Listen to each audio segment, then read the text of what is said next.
We're hearing from the man police say stopped what could have been a mass shooting at a crowded Coweta County bar back in 2019.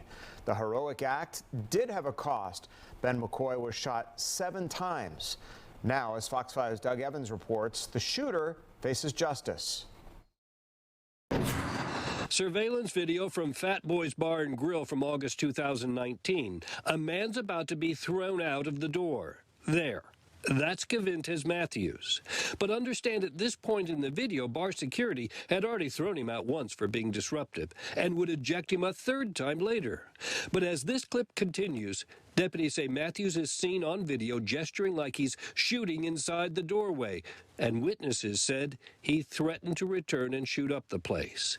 He did return with a gun, but the man who stopped him was an off-duty bar employee, Ben McCoy. After hearing a shot ring out from behind the bar, McCoy armed himself with a rifle from his SUV. Matthews came back to re-enter the bar again, this time with a gun.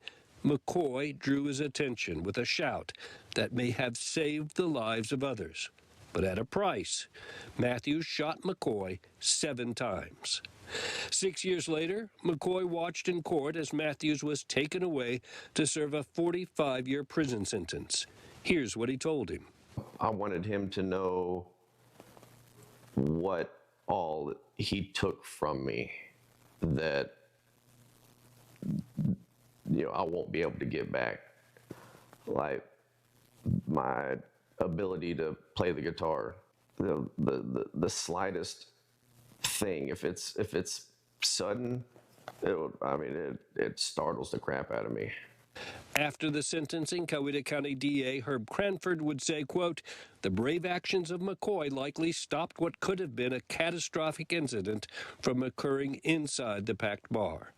People that were inside were some that I considered, very, very close friends. Some I would even call family. And I would like to think that people would do whatever they had to do to try to protect their family. Fat Boys went out of business. McCoy says he now works as an extra in movies. The plea deal and sentencing in Coweta County Court last week capped a 6-year wait for justice. Closure? He says maybe. Healing?